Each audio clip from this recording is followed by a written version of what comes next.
Eventos ontem na Câmara dos Deputados, envolvendo 2 deputados, né? O tal do Coronel Tadeu, é isso que chama? O deputado que quebrou, que destruiu uma charge, né? E aquele Daniel Silveira, o outro, aquele que já tinha quebrado a placa da Marielle, nós vimos o primeiro rasgar uma charge, inconformado com o seu conteúdo. Segundo ele o fazia em defesa da polícia. Não, ele o fazia em defesa da truculência. Se ele quisesse defender a polícia, ele teria outros meios para isso. Quanto a Daniel Silveira, bom, eu acho que nunca, num ambiente público, se viu tamanha manifestação de racismo, com todas as letras. Ou a Câmara dos Deputados pune esses 2 senhores, e eu estou falando cassação de mandato, porque houve quebra explícita do decoro, agressão à Constituição, no caso, o deputado que rasgou a placa, o artigo 5º da Constituição, a liberdade de expressão, ainda que ele discordasse do conteúdo. E no caso do Daniel Silveira, bem, aí, meus queridos, aí não tem jeito, né? Ele atribuiu a criminalidade à cor da pele.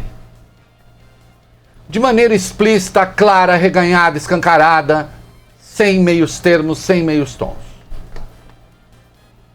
E o fez ainda falando, como é, de pretinhos, não sei o que, de uma maneira... Negrozinho bandidinho. Negrozinho bandidinho.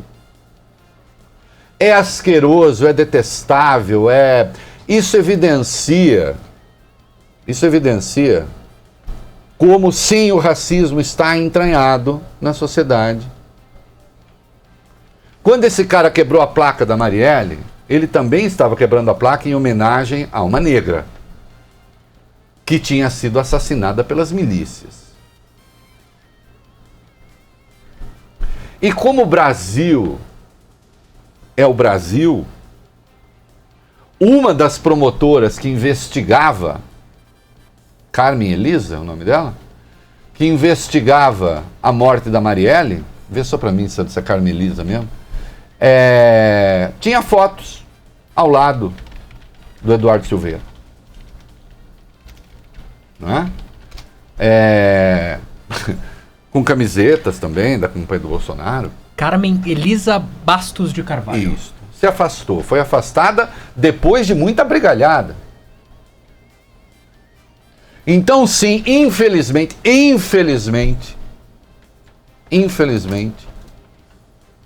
existe uma lógica ainda da Casa Grande e da Senzala por trás desse troço, que sobrevive ainda hoje. Não é? Eu não acho que o Brasil tenha um povo racista. Nós não temos o racismo como um valor cultural. Isso nós não temos. Acho que não. De forma generalizada. Agora, que exista o racismo no dia a dia, o racismo na prática social, o racismo como consequência ainda da discriminação de raça, isso é uma evidência cada vez mais clara. Basta ver, por exemplo, a diferença que há no ganho salarial entre brancos e negros, mesmo os pobres. E claro, aí há simplificações, né? As pessoas dizem, mas você, se fosse contratar um branco ou um negro, vai baixar o salário só porque o cara é negro? Não, a questão não é essa, querido. A questão não é essa.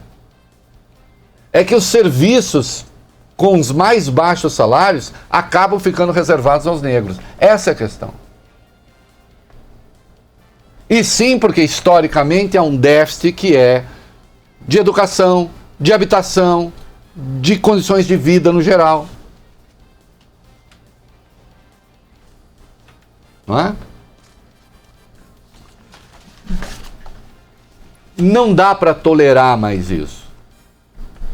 Não dá para tolerar mais isso. Eu espero que esses senhores sejam denunciados ao Conselho de Ética, né? Para que se tomem as devidas providências. Ou a Câmara dos Deputados no Brasil não será digna de representar o povo brasileiro. Que hoje, entre negros, pessoas de pele negra e aqueles que o IBGE chama de pardos, constituem a maioria do Brasil. É intolerável, é inaceitável.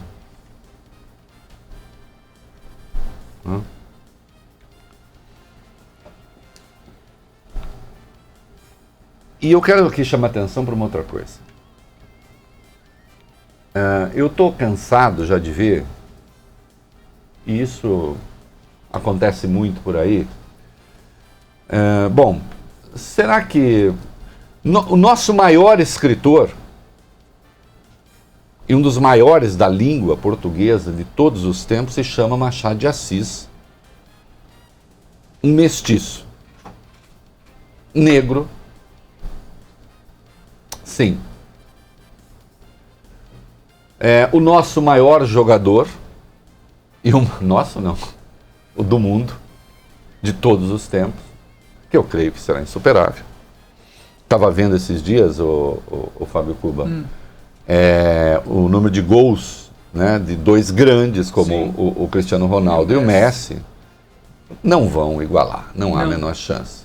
Né? Não tem, eles precisariam jogar em alto nível e marcando uma média de gols altíssima por ano até os 40 anos. Até os 40, não vai acontecer. Não vai acontecer. E aí eu fui vendo ali, por idade, né, o Pelé, acho que com 17 anos tinha feito já 65 gols, né? Os dois lá com 17 tinham feito 2, 3. Então não dá, não vai igualar. Então, bom, vamos pegar o Machado de Assis, vamos pegar o maior jogador, vamos pegar alguns dos grandes da música popular brasileira e assim vai. Da pintura, e lá estão os negros. Mas atenção, é preciso tomar cuidado que mesmo essa perspectiva pode embutir um certo racismo no seguinte sentido, meu querido Badaró, a quem dou boa noite aqui na nossa mesa hoje, né, porque eu já entrei falando, porque o Vólio Bene está folgando hoje. Né? O Vólio Bene é um preguiçoso, a gente sabe. Ainda chega meu dia. Exatamente. O Fábio Cuba, quem deu boa noite também. Boa noite. O Fábio Cuba uma hora... O Fábio Cuba ficou longe daqui, ficou lá na Rússia. Lá, sabe? Fazendo nada. Fazendo nada, se divertindo lá. Bom. Nós temos que tomar cuidado também que, quando você fala o Machado de Assis, o Pelé, pode ter uma perspectiva racista também. É como se você dissesse, olha, há negros bons, hein? Há negros inteligentes. De sorte que, se você é branco, você pode ser bom, ruim, meia bom, mais ou menos. É branco. Branco tem. Agora, negro tem de ser bom. Negro tem de ser bom para provar aos outros que negro também pode ser bom. Entenderam onde está o racismo encoberto aí?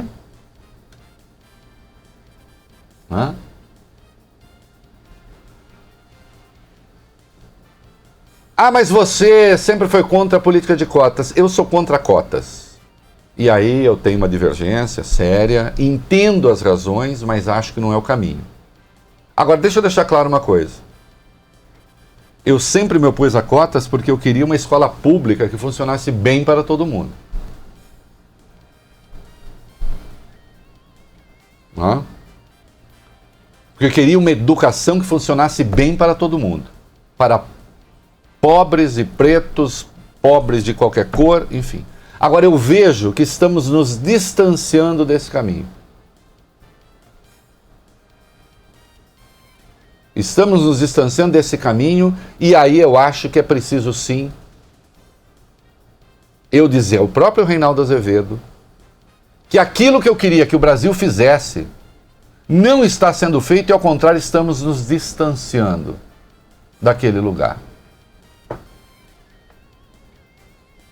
E aí a política de cotas, então, deve ser considerada, sim, uma opção. Está revendo a sua posição? Estou revendo a minha posição, porque aqueles que diziam que estavam empenhados em fazer uma escola universal e boa não se empenharam, é mentira. Está acontecendo o contrário. Sim, está acontecendo o contrário também para os brancos pobres, infelizmente. Mas é claro que os negros pobres sofrem mais. E infelizmente nós estamos vendo isso agora de maneira clara, de maneira explícita. Vendo até pelo silêncio. Porque você ter um presidente da República que governa um país que tem uma maioria de não brancos, de pretos e mestiços, essa maioria, e que não diz uma palavra num dia como hoje, cujos aliados fazem o que fizeram ontem. Então aí, nós estamos diante do ódio, do desrespeito, da negligência, ou o que queiram, com a maioria do povo brasileiro.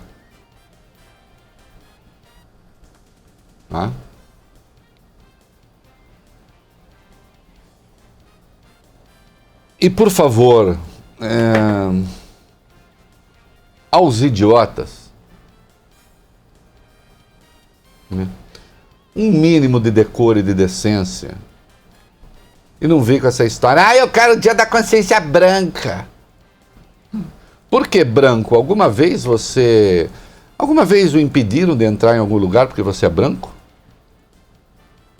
Alguma vez o confundiram com bandido porque você é branco?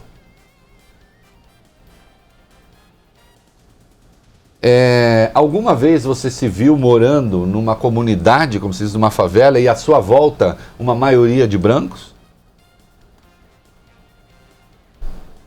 São os brancos que formam a maioria dos presídios?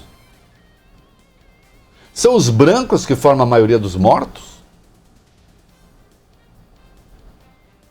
Dos homicídios? Das vítimas de homicídio? Quando um branco é discriminado?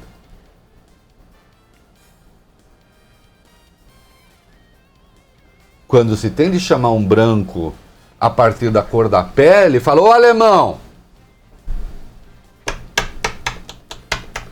Com negro, como é mesmo? Ô negão! Ah, mas tem negão que chama negão de negão. Aí, meu querido, é o seguinte. Um negro chamar o outro negro de negão, isso é uma coisa que diz respeito a duas pessoas que têm a pele da mesma cor. E isso, inclusive, carrega uma dose de ironia também. E de crítica. Eu incorporo o modo como nos veem e passo a tratar disso de maneira crítica.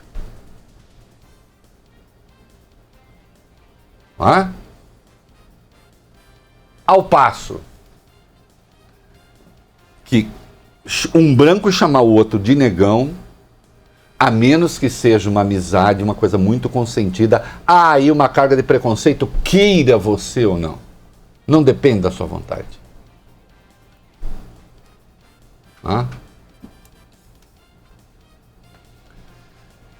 Até porque, quando você cria pechas, o Fábio Cuba Badaró, sobre pessoas, grupos, né?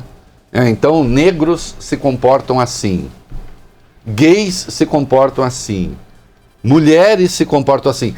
Quem estabelece esses padrões, esses estereótipos, são aqueles que exercem lugares de poder.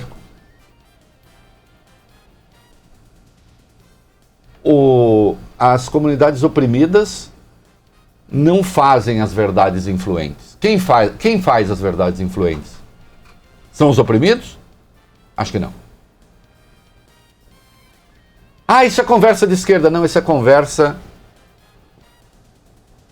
Se a esquerda dessa perspectiva que tenha. Mas isso é conversa de quem pretende que quer uma sociedade igualitária. Isso é conversa de um liberal.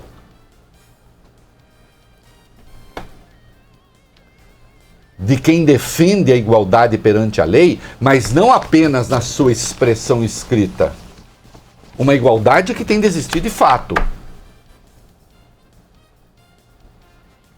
Não é igualdade entre as pessoas, porque as pessoas são diferentes. Os negros são diferentes entre si, os gays são diferentes entre si, os brancos são diferentes entre si.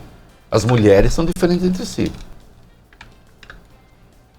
A questão é quando a categoria, o grupo, o todo é discriminado, inclusive porque se cria um estereótipo para criar uma pecha sobre o conjunto. E quem cria esse estereótipo é quem tem o poder de criar. E quem tem o poder de criar não são os oprimidos. Não são os que estão sofrendo a discriminação, não são os que ganham menos, não são os que morrem mais. Não é? Que a Câmara tenha a clareza, a decência, o bom senso de punir essas duas figuras detestáveis que violaram, para começo de conversa, a Constituição. E o racismo é um crime inafiançável e imprescritível. E o que se viu ali foi manifestação de racismo, em particular nas palavras do Daniel Silveira.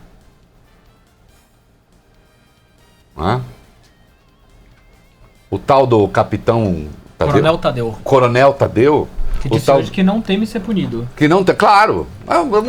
Olha, o que mais tem no Brasil hoje é gente corajosa contra os fracos.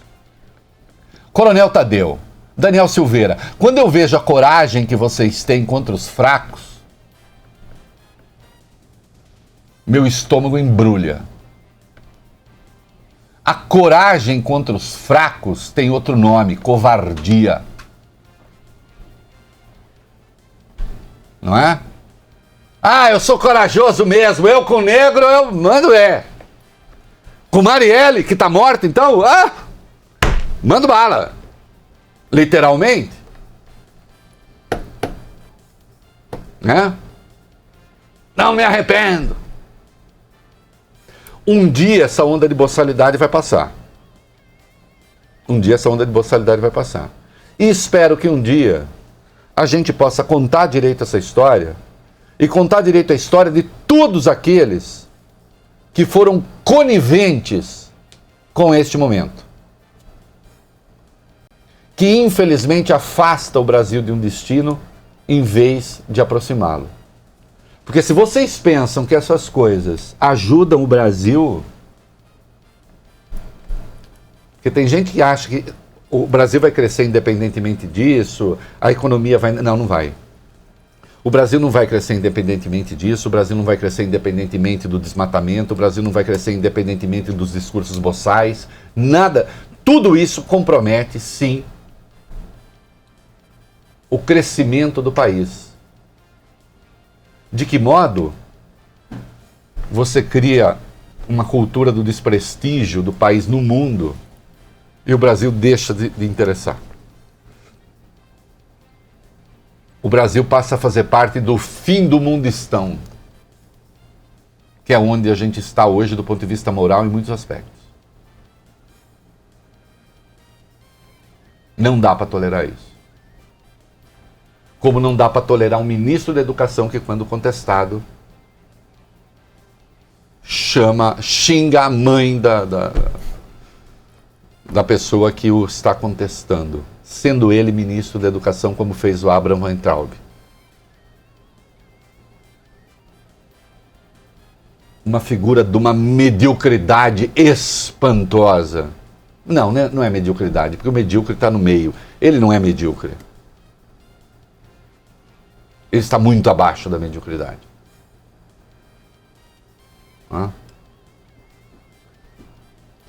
Pensem nisso no dia da consciência negra. Sim, E é preciso que haja um dia da consciência negra.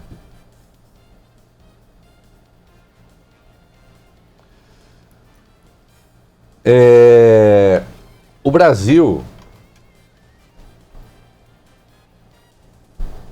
demorou muito tempo. O Brasil foi o último país do mundo a acabar com a escravidão. Com a escravidão de brancos escravizando negros. Ah, sim, há casos em países da África em que havia negros escravizando negros? Há. Mas esta escravidão, como expressão também da suposta superioridade racial, esta nós fomos os últimos a acabar. Fomos os últimos a acabar e de uma maneira asquerosa. Até quando botamos fim à escravidão? Por que eu estou falando isso? Porque nós botamos fim à escravidão e não demos condição nenhuma para que os negros saíssem da sua miséria. Né? Ao contrário, foram largados, ficaram livres e perderam até o lugar onde morar. A infâmia durou tanto tempo no Brasil. Olha aqui, para encerrar, o Brasil já tinha abolido a escravatura e a Marinha mantinha a punição pela chibata dos marinheiros negros em plena República. Só em 1910 foi abolida depois de uma revolta, a chamada Revolta da Chibata, liderada por um negro, João Cândido Felisberto. Não é? Então nós abolimos a escravatura, mas uma força militar brasileira mantinha a punição de negros pela chibata nos navios. E o João Cândido Felisberto comanda a revolta da chibata e faz a República acordar para isso. E como o Brasil tem a sua própria maneira de ver o racismo, sim, foi abolido e os negros foram dispensados, perderam seus empregos. Em regra.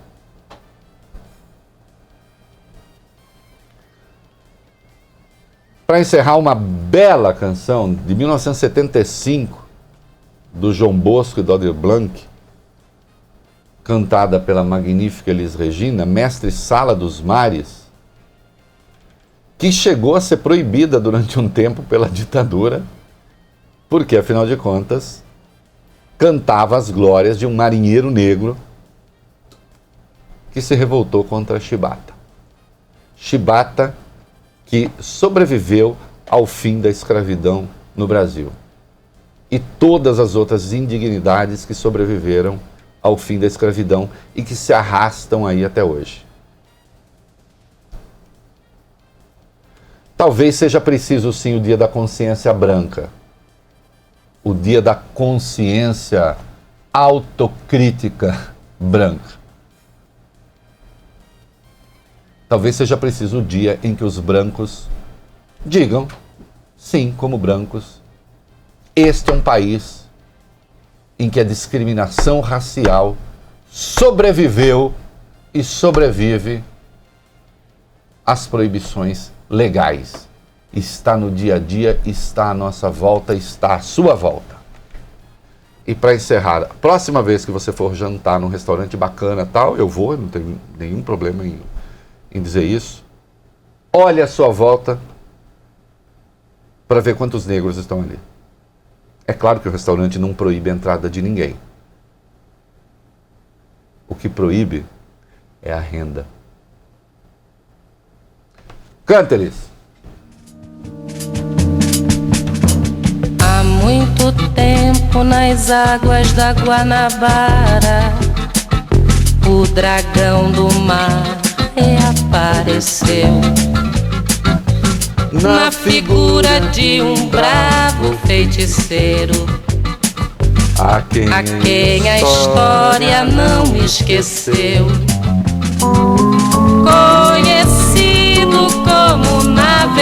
navegante negro tinha a dignidade de um mestre-sala, e ao acenar pelo mar na alegria das regatas, foi saudado no porto pelas mocinhas francesas, jovens polacas e por batalhões de mulatas. Rubras cascatas jorravam das costas dos santos entre cantos e chibatas, inundando o coração do pessoal do porão. E a exemplo do feiticeiro gritava então: glória aos Aí fazem um mix dos valores da cultura brasileira, né? Do mix da cultura brasileira. Vai mais um pouquinho. Glória à farofa, a cachaça, as baleias.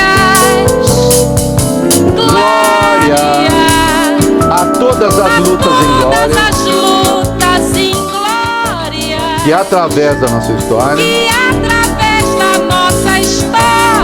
não esquecemos jamais. Não esquecemos jamais.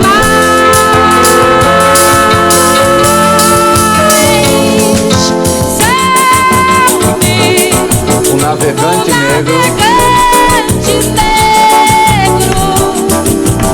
que tem por monumento as pedras pisadas do cais. Muito bem, está aí a homenagem do João Bosco, ao João Cândido Felisberto e do Aldir Blanc. E reitero, a chibata sobreviveu ao fim da escravidão e à república, né? E de algum modo sobrevive até hoje.